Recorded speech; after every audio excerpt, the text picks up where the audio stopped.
I followed some older kids in my neighborhood to what I thought they were going to burglarize a home. This is Shawn Khalifa describing the biggest mistake of his life. I thought maybe I could go steal something from the house. It was January 2004, and Shawn was just a few days past his 15th birthday. He and a friend acted as lookouts while the other two boys went into the house, according to court documents. And a few seconds later, the door opens, and the 18-year-old kid, Juan Pena, he grabs me by the shirt and pulls me in the house. And he's yelling. He's like, "Is this what you wanted to see? Is this what you wanted to see?" So I look over to where he's pointing, and Mr. Love is dead on his living room floor. The two boys had savagely tortured and beat 77-year-old Hubert Love to death. Then they took his car and sped away. In the car, more violence. One of the young men shot his main accomplice in the head.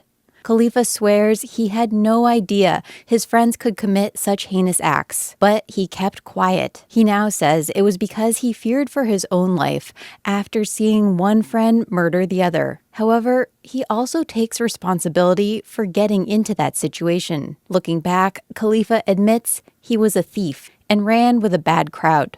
But I was very selfish at that time. At my 15-year-old self, I was clearly becoming a criminal in my neighborhood. Like, we're stealing, I was comfortable with stealing, and for me to be comfortable with the point of leaving Mr. Love on his floor, clearly something was wrong with me, and I had a criminal way of thinking.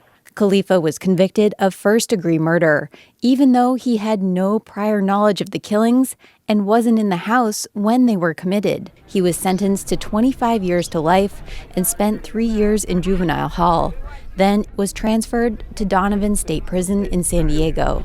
He is serving this sentence because of California's felony murder rule, which allows a defendant to be charged with murder for a killing that happened during a dangerous felony, even if the defendant is not the killer. If one participant goes off on his or her own and kills somebody, all participants are equally liable for first-degree murder under the felony murder rule. Kate Chatfield is an advisor at the criminal justice advocacy organization, the Justice Collaborative. She says a new California law limited the rule.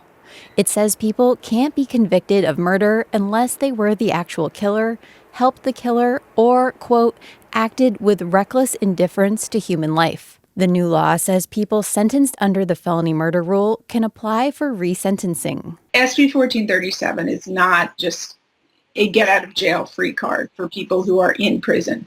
They have to petition the superior court in their county in which they were sentenced. Chatfield says there isn't a good tracking system, but she estimates up to 800 people in California could be eligible for reduced sentences under the law.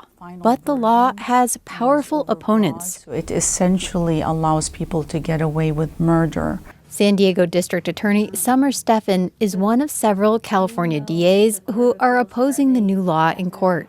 They say it violates the state's mandatory minimum sentencing and provides a loophole that savvy killers could exploit. If they all wear masks and you can't determine who shot the gun, then all 3 or 4 or 2 will get away with murder. But this doesn't describe what Khalifa did.